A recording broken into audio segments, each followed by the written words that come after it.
kelompok 7, Anin menjelaskan mengenai bulan sebagai satelit bumi, akan menjelaskan fenomena gerhana matahari dan bulan.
Pada fase bulan baru, di mana kedudukan bulan sedang berkonjungsi.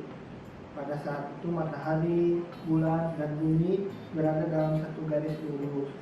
Maka bayangan bulan akan mengenai bumi sehingga terjadi gerhana matahari. Fenomena gerhana matahari dibagi menjadi 3. Yang pertama itu gerhana matahari total. Gerhana matahari total terjadi pada saat posisi matahari, bulan, dan bumi terletak pada satu garis lurus, sehingga seluruh bayangan sisi bulan dapat jatuh ke bumi. Maka dari itu matahari tampak gelap seluruhnya. Matahari total. Gerhana matahari total terjadi apabila matahari, bulan, dan bumi berada pada satu garis lurus, sehingga bayangan bulan seluruhnya menutupi bumi. Maka dari itu, matahari akan terlihat total jika dilihat dari bumi.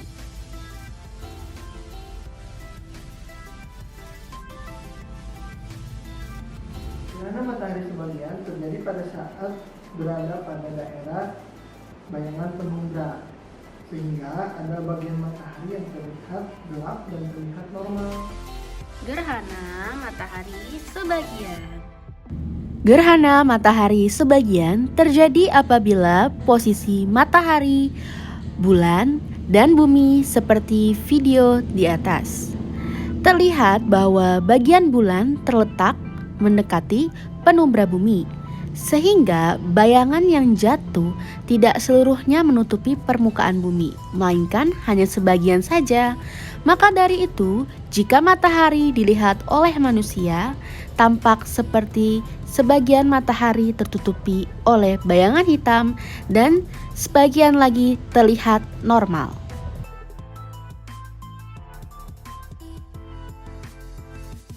Ketiga, gerhana matahari cincin.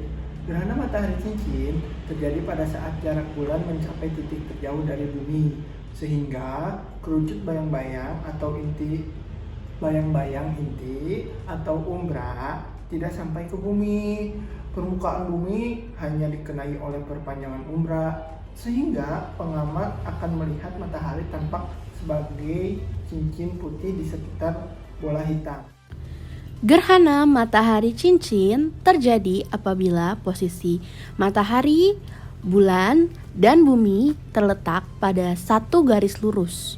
Tetapi bulan berada pada titik terjauh bumi, sehingga bayangan bulan tidak mampu menutupi seluruh permukaan matahari, melainkan hanya terusan bayangan umbra yang jatuh sampai ke bumi.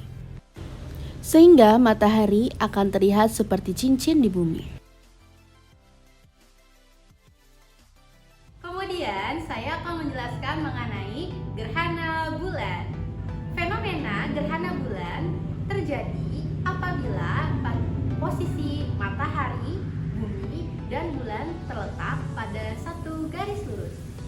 Jika bulan berada di dalam bayangan bumi, pada saat kedudukan matahari, bumi, bulan terletak pada satu garis lurus, maka akan terjadi gerhana bulan. Pada saat itu, bulan berada pada fase bulan purnama, yaitu pada saat kedudukan bulan beroposisi. Bulan dibagi menjadi 3 bagian. Pertama, gerhana bulan total. Gerhana bulan total terjadi apabila posisi matahari, bumi, bulan berada pada satu garis lurus, sehingga seluruh bayangan umbra bumi tepat menutupi seluruh permukaan bulan. Maka bulan akan terlihat gelap seutuhnya. Gerhana bulan sebagian terjadi apabila posisi matahari, bumi, dan bulan seperti video di atas. Posisi bulan tidak tepat satu garis lurus, tetapi berada di perbatasan antara umbra bumi dan penumbra bumi, sehingga masih ada permukaan bulan yang tersinari cahaya matahari, dan sebagian bulan yang sama sekali tidak terkena cahaya matahari. Maka dari itu, jika dilihat dari bumi, bulan tampak gelap sebagian. Gerhana bulan penumbra. Gerhana bulan penumbra terjadi apabila posisi matahari, bumi, dan bulan seperti video di atas. Posisi bulan terletak tepat pada penumbra bumi, sehingga penumbra bumi menutupi cahaya matahari yang akan sampai ke bulan. Maka dari itu, cahaya yang sampai hanya cahaya yang samar. Maka bulan akan terlihat suram.